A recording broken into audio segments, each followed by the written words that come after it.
Good afternoon, everyone, and welcome to the H1 update for the EQ Positive Impact and Future Leaders portfolios.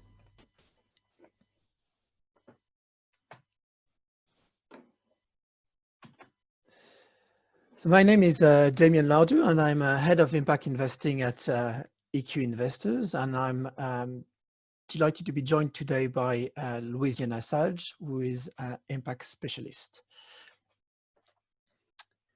We're delighted that you are joining us to review the performance of the portfolios of what has been quite an eventful 6 months. So today, the idea will be to give an introduction on our propositions, the positive impact and the future leaders portfolios. We'll review the performance of both propositions, the impact portfolios and the future leaders portfolios. We also would like to give you an update on pricing because there's some good news to share with you. We'll also give you, a bit of a deeper dive into the EQ positive impact portfolios through 3 case studies. We're also going to discuss in a bit more details what is quite a hot topic at the moment, being carbon emissions, and then we'll leave plenty of time towards the end for Q&A. So the idea is that we will be presenting, Louisiana and I will be presenting for 30 to 40 minutes, and then we'll leave, at least, 15 to 20 minutes for Q&A at the end. I think we are all now familiar with Zoom, so there is at the bottom or the top of your screen an option for questions. So if you could, while we go through the presentations, if you don't mind, sharing your questions, and we'll be delighted to go through them at the end of this webinar.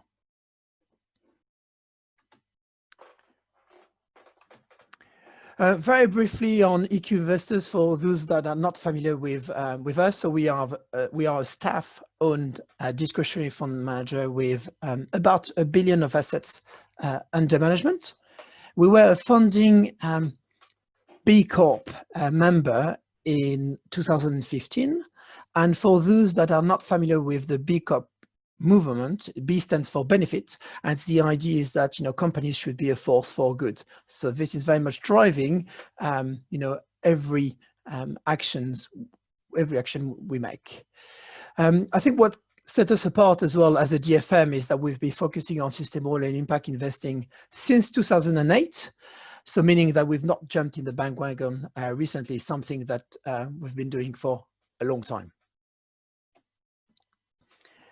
So apologies for those that have already seen this slide, but we think it's really important to make sure that we are all on the same page when it comes to sustainable investing, because there's so many acronyms and definitions floating around that it can get confusing for yourself as an advisor, and obviously even more for your clients. So we try to summarize the different ways of screening a portfolio or an investment into ethical screening, ESG investing, and positive impact investing. So the idea of ethical investing, we're all familiar with it, is to screen out controversial sectors or industries, the likes of tobacco or armaments. Once that sort of exclusion approach is being made, which also people call negative screening, then asset managers tend to invest in, or DFMs tend to invest in any stock which is left. We don't think, that's really what our clients want. Usually they want more of their money to do good rather than avoiding harm. And also this approach then often to lead to a bespoke portfolio, because clients, go through a questionnaire and tick the issues they want to exclude. For us as a DFM, what set us apart is that, since the launch of our proposition, we've been focusing on what we call the positive screening. And there's 2 ways to screen in companies in a portfolio. There is first the idea of doing an ESG screening. So ESG stands for environmental, social, and governance.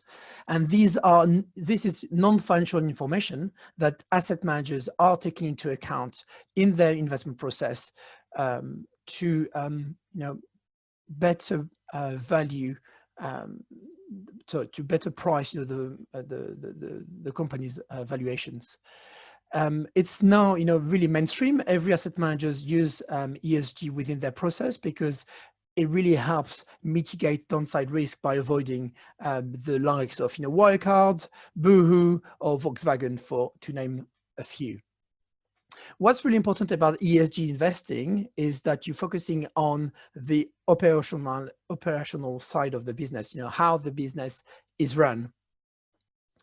And this approach works really well with a passive, because there's a number of rating agencies, and to name a few like MSCI or Sustainalytics, which over the years have developed a really good understanding of the operational, environmental, and social footprint of the thousands of companies listed across the world.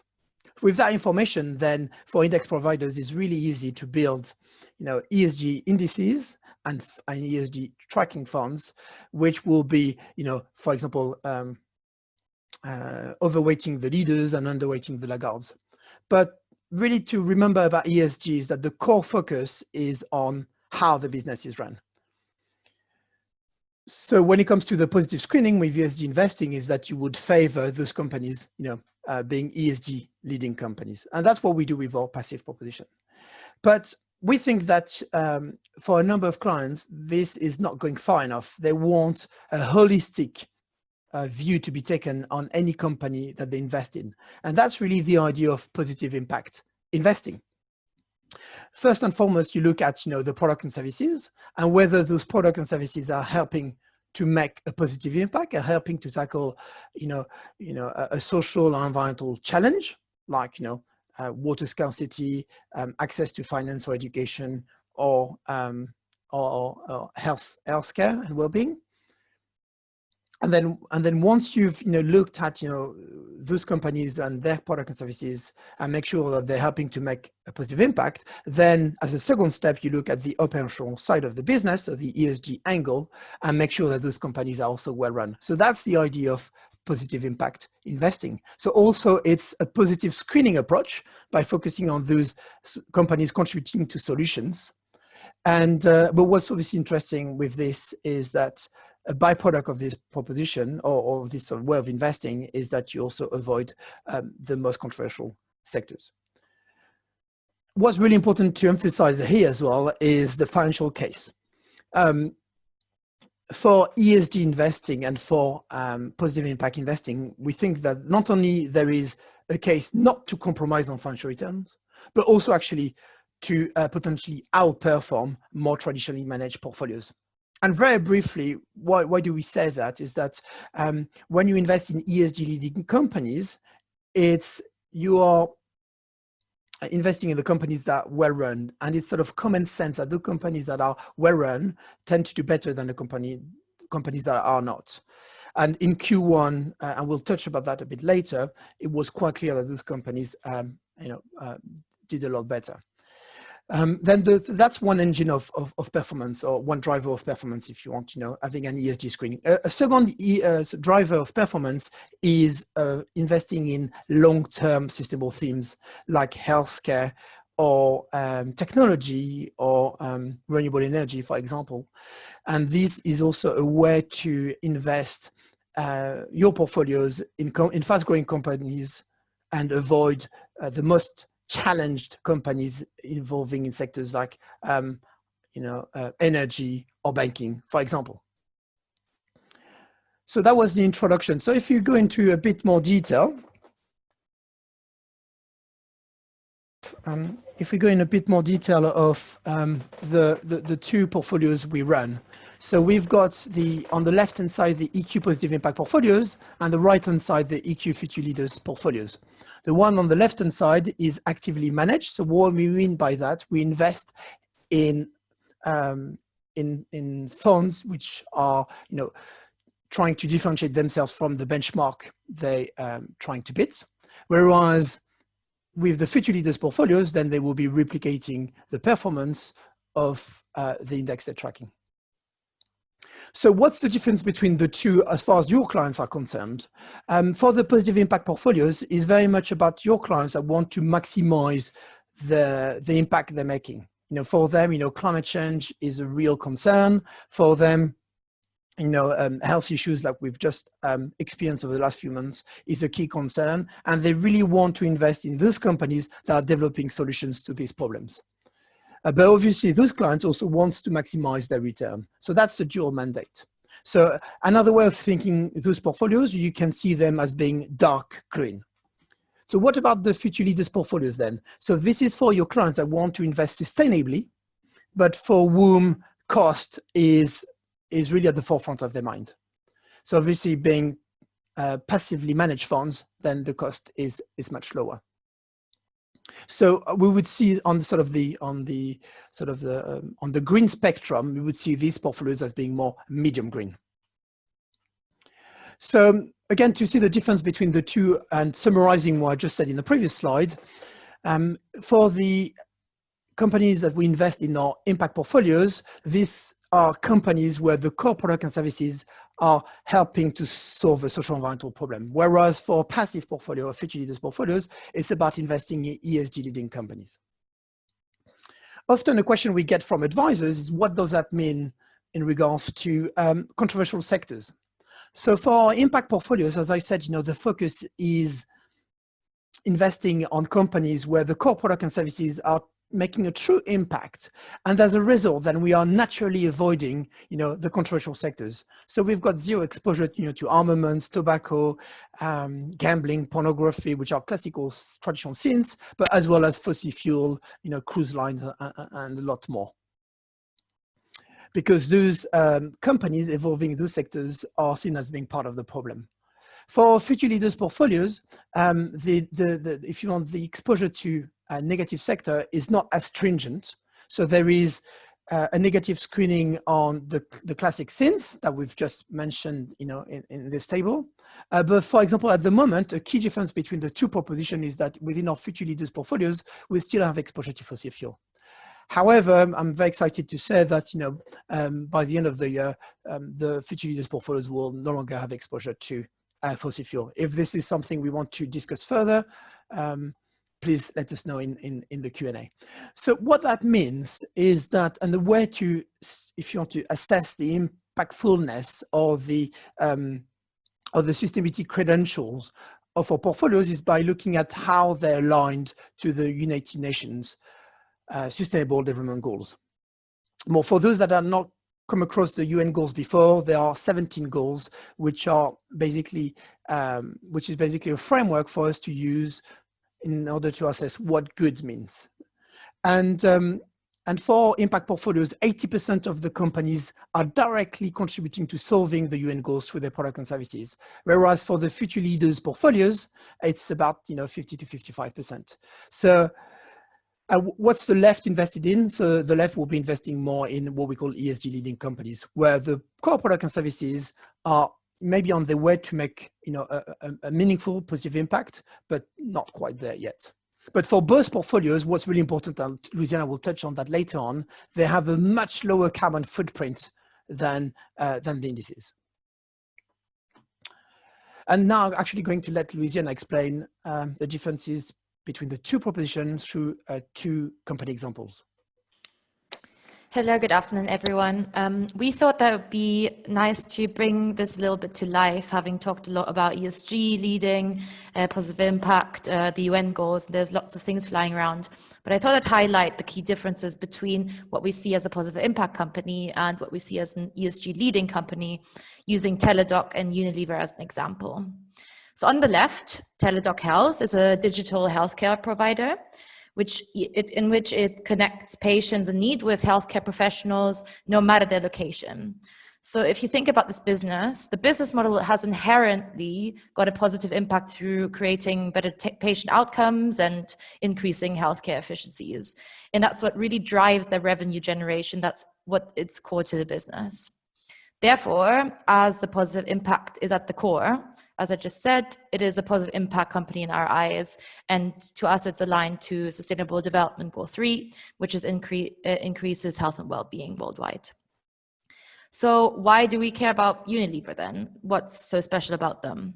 So on the right-hand side, Unilever, if we review the business really quickly, it makes its money from household detergents, ice creams, beauty products, as you might well know. And obviously that does not directly help to solve a social environmental issue or a need. However, the way that Unilever produces its products and the way that it manages its operations and all stakeholders involved really shows their leading responsibility compared to their peers. So therefore, for example, it shows in the way that they transparently disclose their supply chains. They have very stringent operational carbon targets in place, and they also are involved with loads of charitable projects that link to their kind of corporate strategy. This differentiates it from any other company that might still have a business that doesn't necessarily contribute to a UN Sustainable Development Goal. So having highlighted these two companies, again, the key differentiator here is that on the left-hand side is the holistic business that is contributing to societal need, versus on the right-hand side, Unilever doesn't show that yet, that kind of ambition in its product mix, but it manages its operations sustainably. So in that sense, it shows internal sustainability only. So I think that summarizes it, and I'll hand over back to Damien for the next section.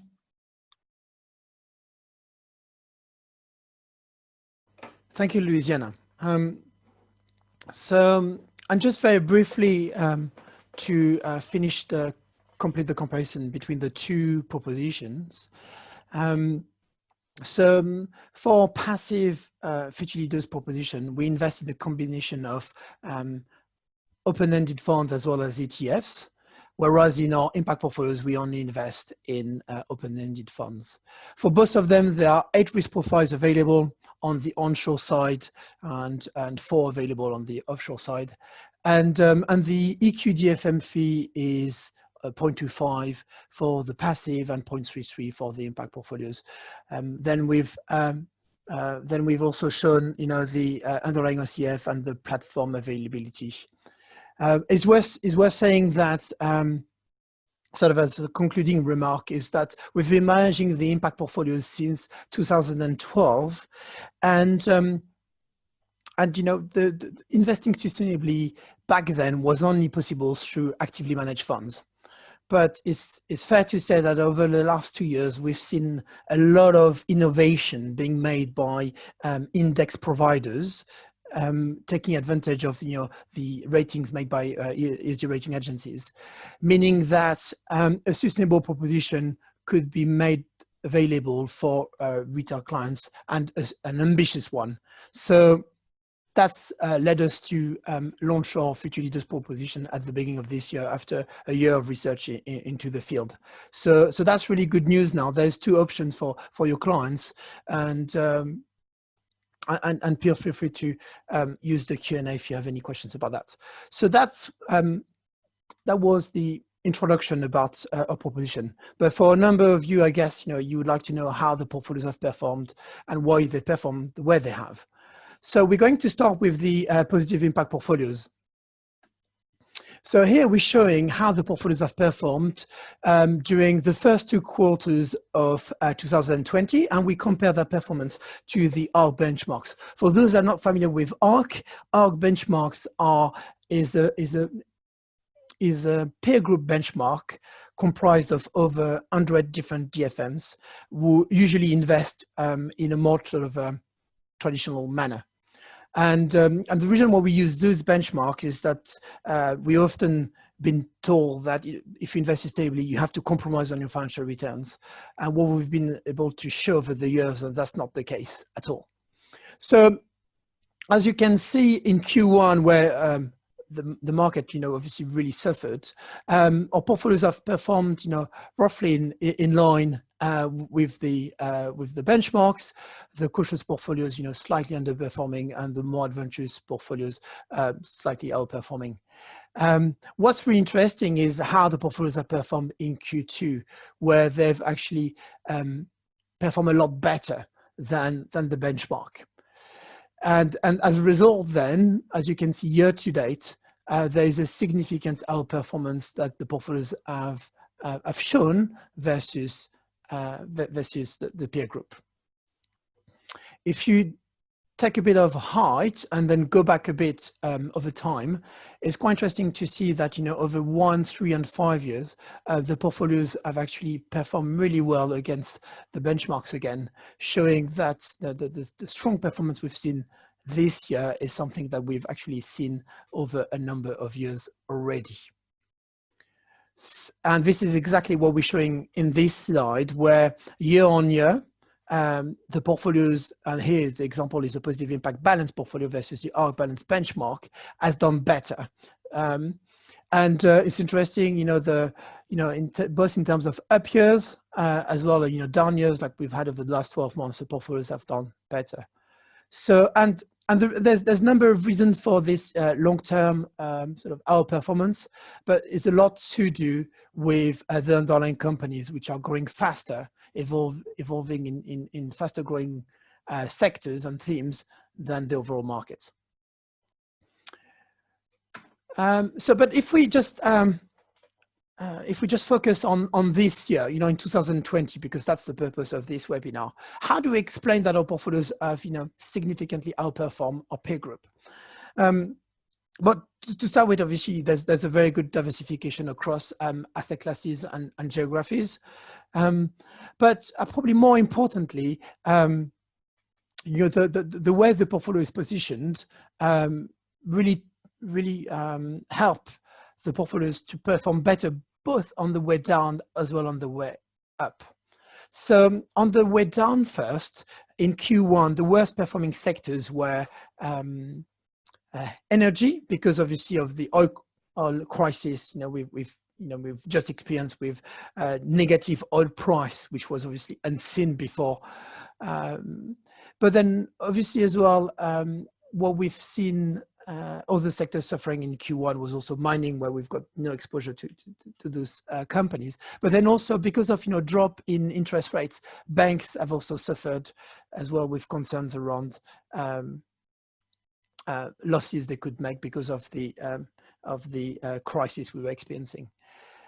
So it was on the type of companies we didn't have. In terms of the companies we did have, overweight in healthcare in Q1 really helped our portfolios perform better.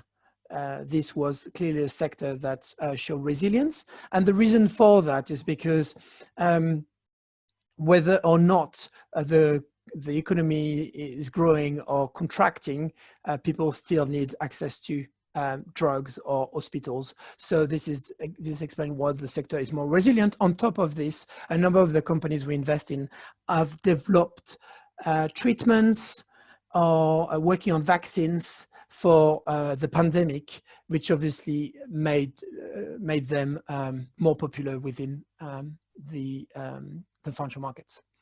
And then in Q2, actually, overweight in technology, as well overweight in fast-growing companies, really help our portfolios to outperform on the way up. Another key driver for performance is the fact that we invest in high-quality companies with low level of debts, and as a result, these companies are more resilient in economic downturns. I'll touch more on that a bit later. And then also, obviously, you've noticed that in H1, UK equities significantly underperformed global equities, and UK equities only represent a small portion of our portfolios. So that's for the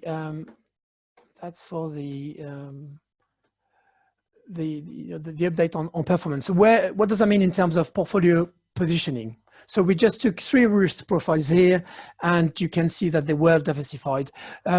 What's worth mentioning is that at the end of April, we were getting a bit concerned with how quickly the markets had recovered from the March lows. So we decided to take a bit of risk off the table, particularly from for example, the property exposure we had. We used to have exposure to global real estate listed companies, about 3% allocation within our portfolios, and we quite like that sector because this prove was probably good cushion during economic downturns since the GFC. And but what made us change our view is that with the global pandemic, it's quite clear that not only the retail market is suffering, but also the office market will suffer as well. So we're taking a medium to long-term view. We think that property, real estate is not the sector we should be investing in. So we divested that exposure we had and then reduced a bit our equity exposure and increased a bit our fixed income exposure. So that means we're currently slightly underweight versus our long-term strategic asset allocation in terms of risk within the portfolios. But despite having made our portfolios a bit more defensive, they still have performed really well, as the previous slide showed. Going forwards, what we're expecting to do, we've decided to further reduce our exposure to UK equities, which at the moment represent about 30% of our equity allocation. And this is going to be brought down over the coming months to about 20%. The reason for that is because we think that there's many more exciting opportunities outside the UK than there is in the UK. So we really want to benefit from them, not even mentioning the number of issues and clouds still hanging around when it comes to the Brexit negotiations.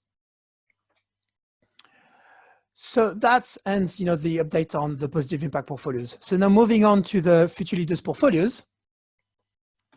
The future leaders portfolios also have performed really well. So they were launched at the end of February. So here we're showing the performance for March. And you can see the portfolios have done better on the way down than the benchmarks. And then for Q2, and also they've done better on the way up. So since the launch of the portfolios, so since February, so obviously it's only 4 months, so it's a very short-term, short-term track record. But clearly the portfolios have been tested. That was probably the worst timing to launch a proposition. But actually we were quite happy to see that the portfolios are already in positive territory and have done better than their peers.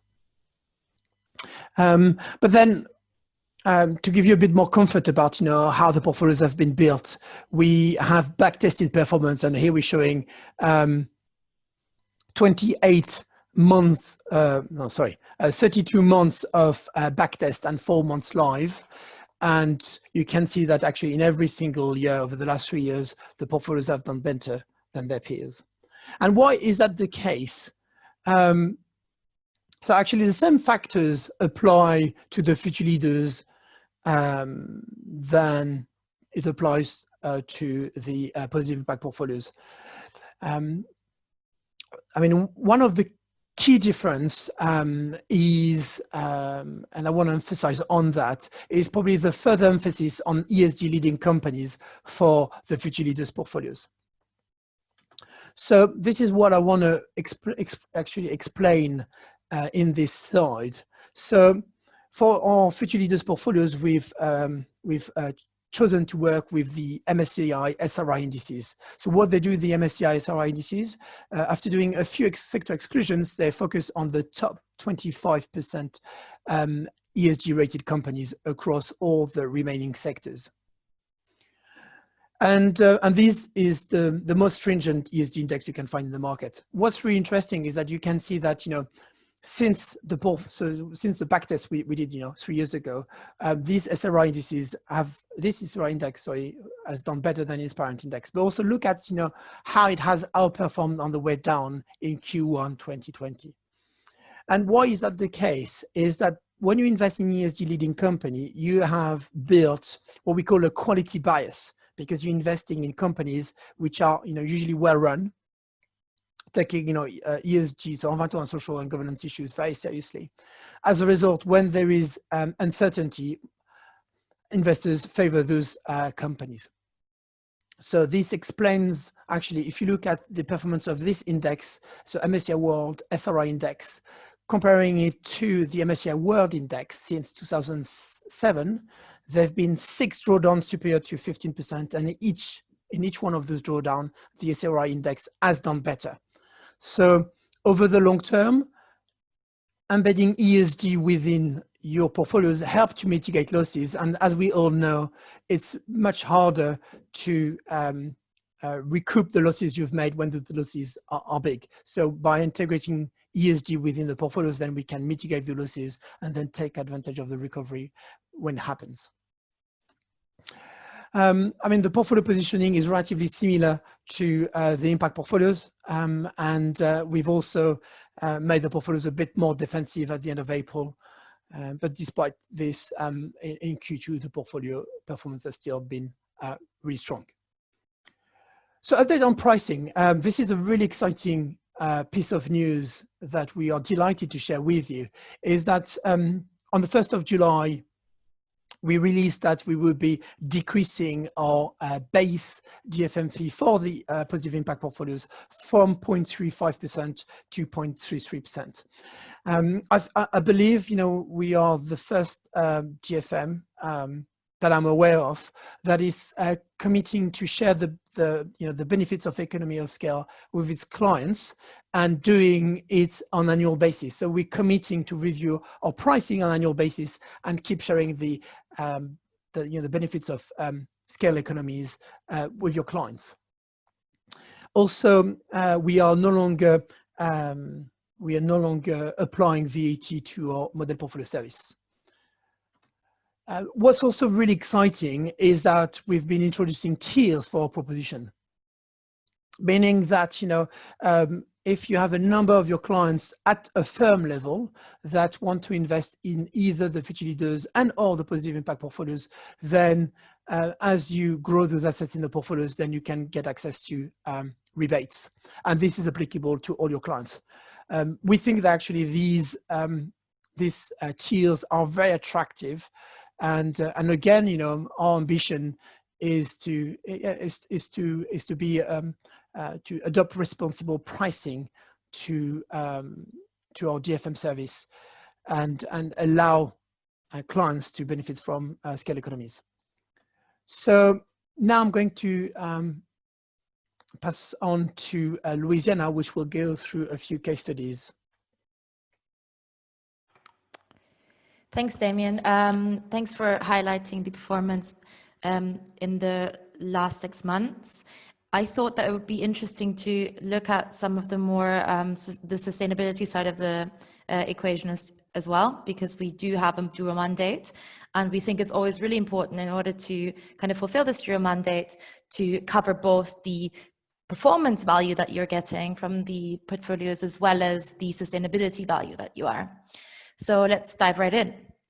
The first challenge that we will examine, and therefore also the company that is providing a solution to this, is the need for really easily accessible research, no matter your locational background.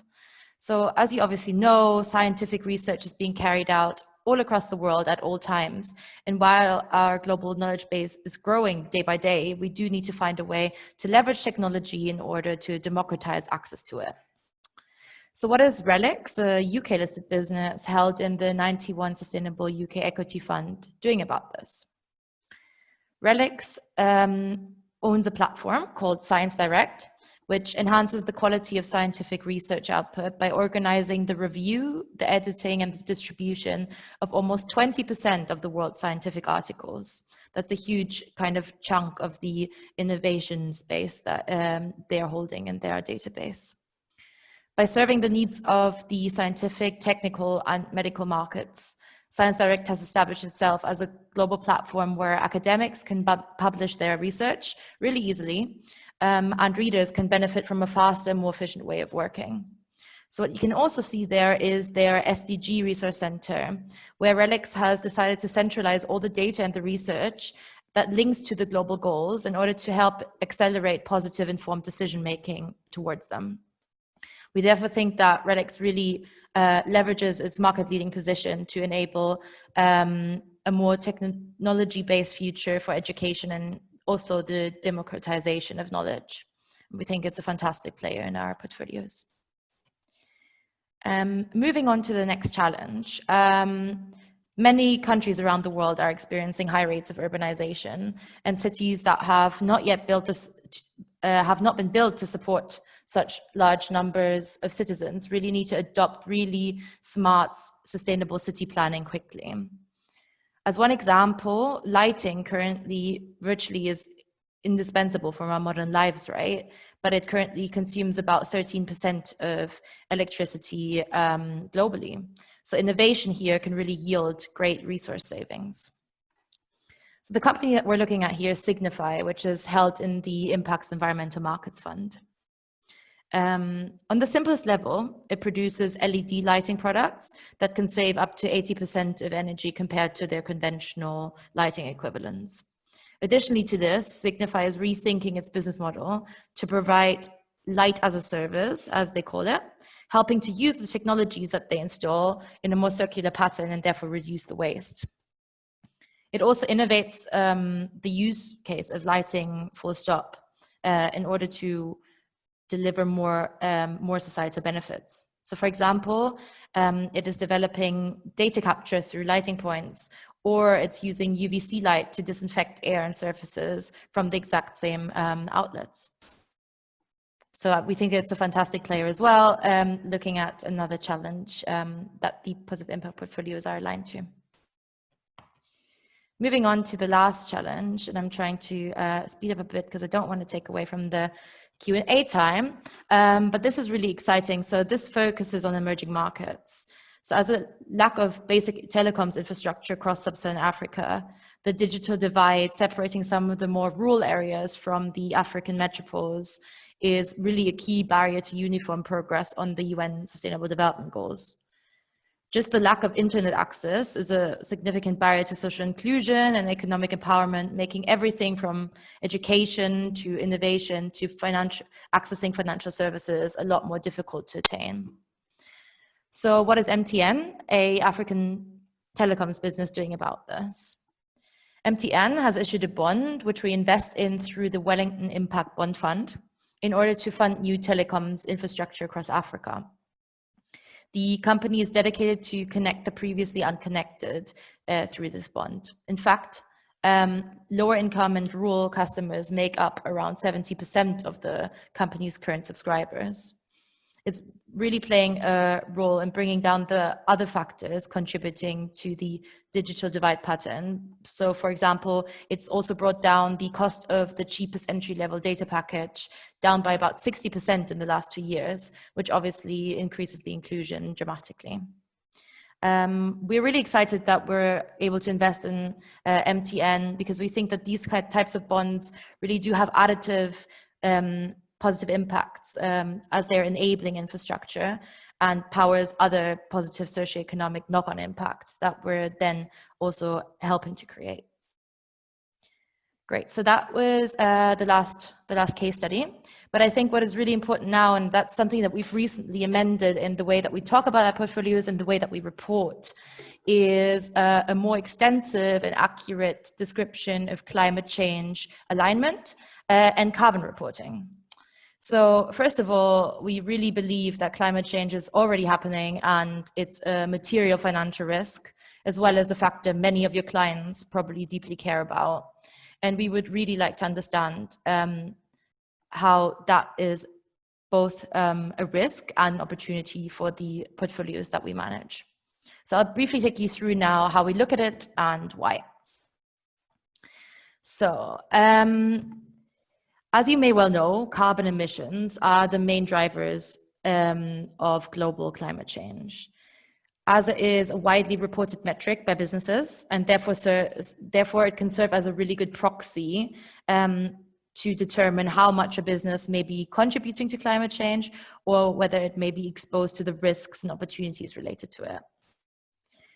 To give some background, there are 2 types of emissions we can look at. One is Scope 1 and 2 emissions, which are more directly under the control of businesses, which would be, for example, the electricity that they use, or if they're burning anything on site, that as well.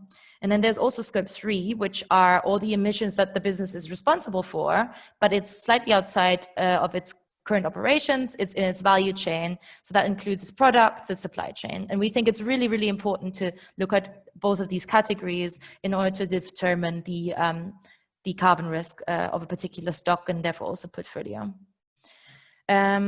So to summarize, we look at carbon to help us manage risks and opportunities better. So what are these risks and opportunities? Risks of high carbon exposure comes from obviously multiple sources. So the inevitable government regulation that we will probably see as a response to climate change could, for example, affect carbon prices, which essentially means that they are taxing companies for their emissions at higher rates. It can also come from a form of raising the cost of capital for carbon polluters by inhibiting them the access of easy and cheap loans.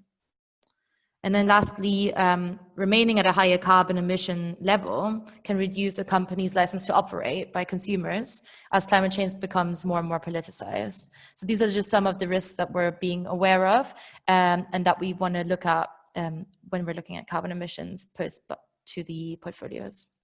However, obviously, we're also, given that we manage the positive impact portfolios, we also see climate change as providing a substantial opportunity in the investment case.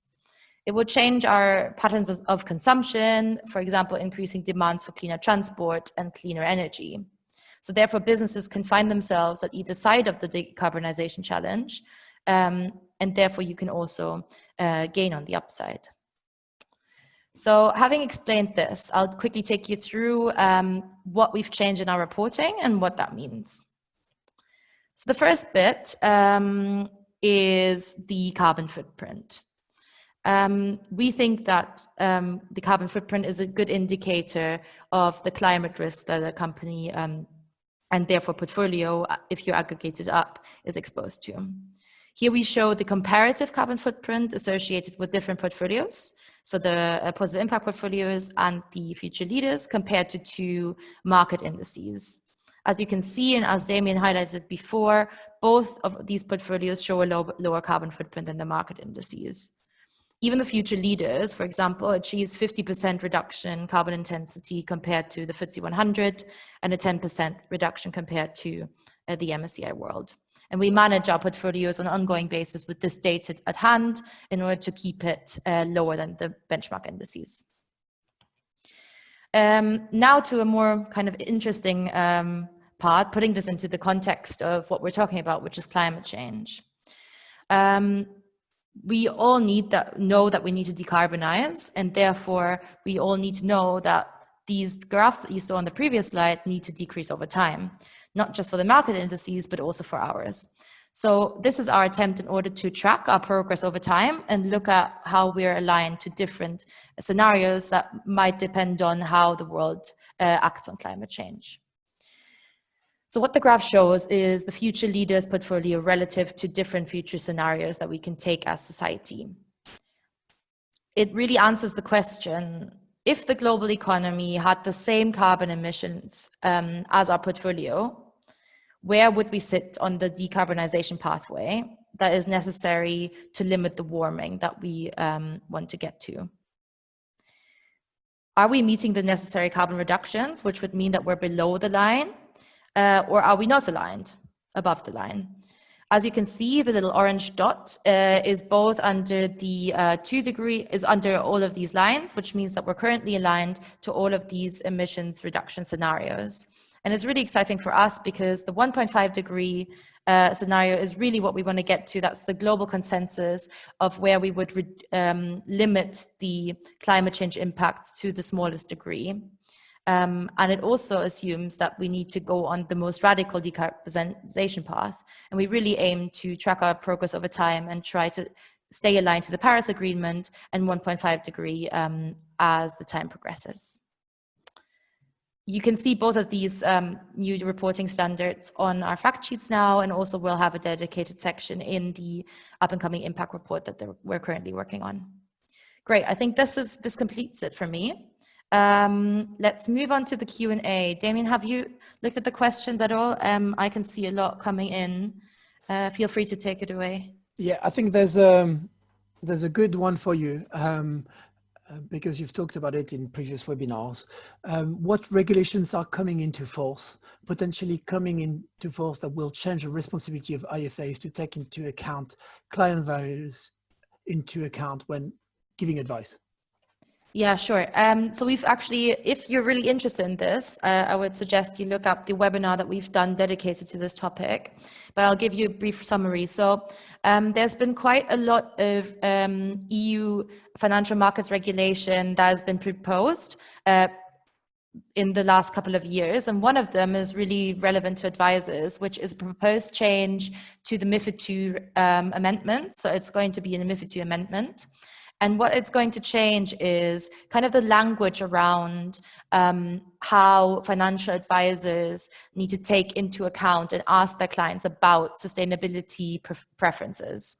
What it used to be is that it's best practice, but it's not necessary. Now, the language that is proposed to be implemented, and it's already passed through most of the stages, is that it's going to be changed to should. So that means that all financial advisors, as the regulation comes into place, which is going to be probably next year, should ask all of their clients about their ESG and sustainability preferences. And what that means then is that you are obliged to also be able to supply your clients with such a option in order for your advice to be suitable. So it has loads of knock-on effects. Obviously, you need to do more due diligence on the sustainability side of things, but it's really great because we can see that that's really going to help the entire industry to move more towards being educated and educating their clients, and also giving their clients what they probably already want, which is lots of them wanting to invest sustainably and in line with their values. So that's my summary of that. Great. Please keep sending questions. I'm going to take a question in regards to questionnaires. So do you offer questionnaires guidance to assist with the client conversation on sustainability requirements? So this is a really good question, which we haven't really addressed in this webinar, but in summary, we don't provide a questionnaire. And the reason for that is because the way we've seen the industry approaching it is, usually you've got 20, 30 questions that are being, put forward to the client, and usually it's quite overwhelming for the clients. They're not quite sure which box they should be ticking. What also that means is that often the focus is on the negative screening, on the exclusions. And having such an in-depth questionnaire then often leads to a bespoke portfolio only. And there's also the risk that if too many boxes are ticked, then only a very concentrated portfolio can be built with the risk that poses in terms of achieving financial returns. So, and then also there is the risk that actually as a sort of an advisor, then you get down the rabbit hole going into areas that maybe you don't master fully, and for which you don't maybe potentially have an answer. So actually the way we suggest is being approached by advisors, and that's actually the feedback the advisors we work with are giving us in by large, is that they try to keep it relatively simple and also try to remove sort of biases from the question. So try to remove, the sort of the standard question. We used to say, Mr. Mrs. Client, do you have any ethical concerns? Which obviously is a bit negatively phrased and then put off clients. So it's more about, Mr. Mrs. Client, are there any environmental or social preferences that you would like to be taken into account? Sort of making it a bit sort of broader. So another advisor we work with saying, if you don't have to compromise on your financial return, would you like your investments to make a positive impact on society and on the environment? And really, by keeping it relatively broad, then, and through a discussion you have with your client, you can see whether or not this is of interest.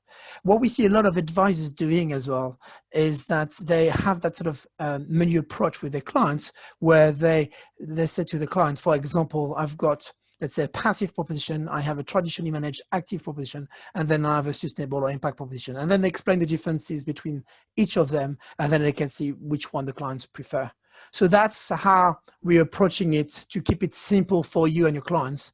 But the reassurance we can give you is that for our positive impact portfolios, the dark green, so, there's very much a sleep at night sort of a feeling that the portfolios are truly, ethical, truly environment, so taking, environment and social issues very seriously. And then for passive proposition, the future leaders portfolios, they are as sustainable as the universe allows us to be. And so that's, I guess, give you the reassurance and give your clients the reassurance that there's no sort of greenwashing involved in their investments.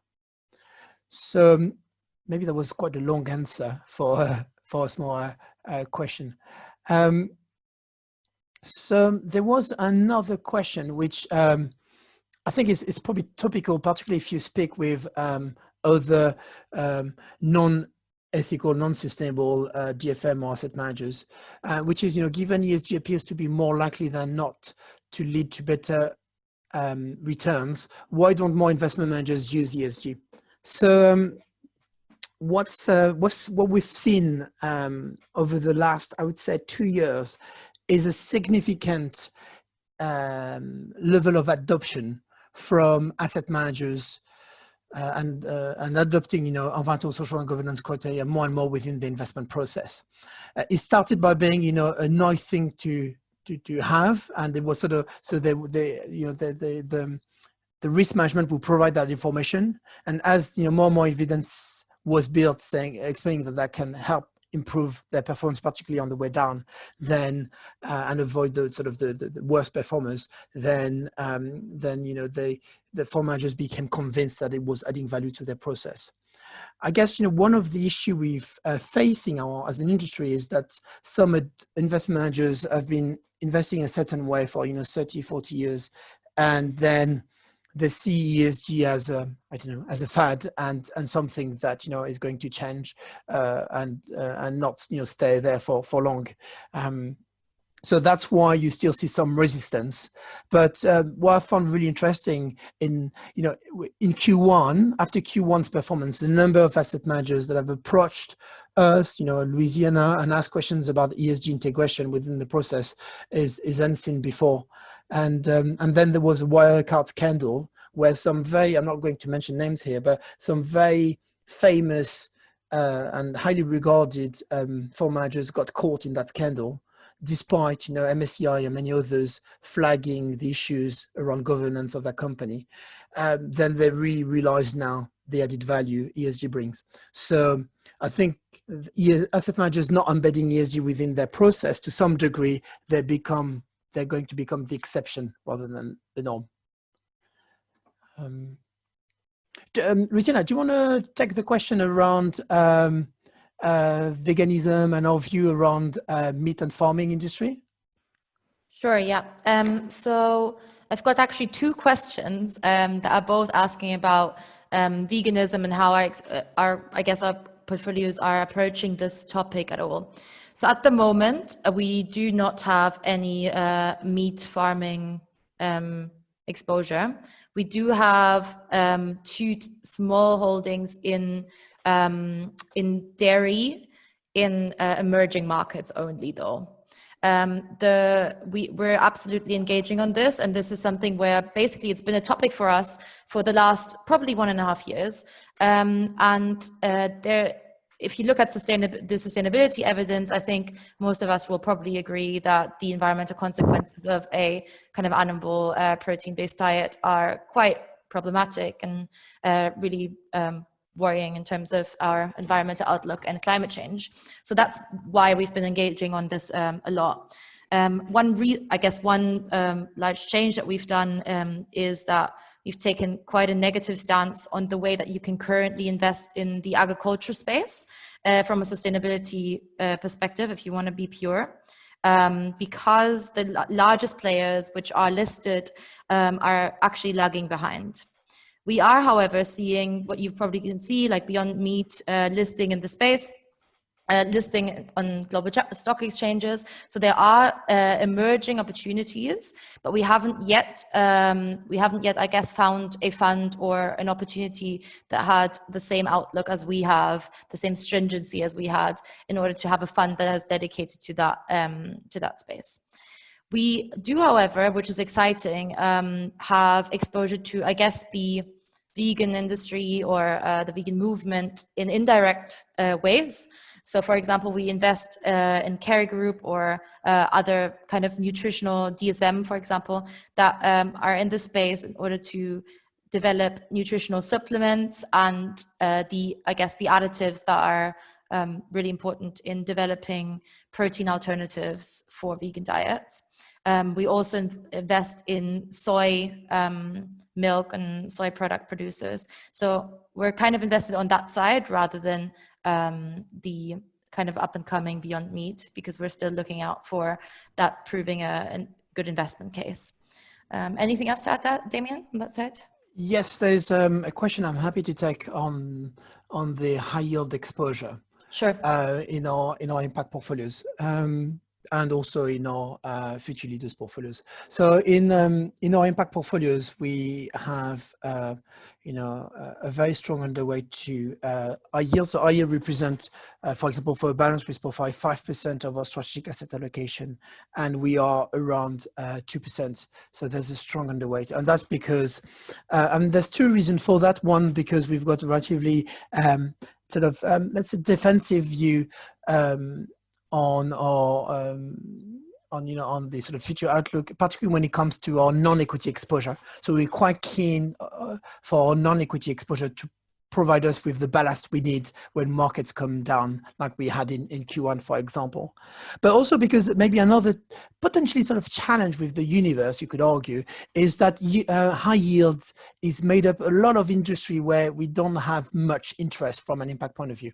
So I would mention here, for example, energy. A lot of shale oil producers are now rated high yield. A number of automotive manufacturers went into high yield recently. We call them the fallen angels. And these are not, the likes of Ford and so on. These are not the type of companies which are really making an impact.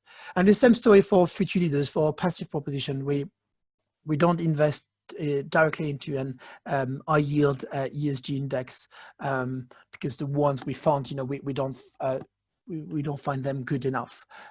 So it's so that if you want, from this point of view, we'd rather, when we take risk, we'd rather take it within the equity portion of the portfolios rather than through high yield, at least at the moment. I mean, I'm conscious we've covered quite a lot of questions. There might be a few sort of more specific questions that are probably going to be better answered individually.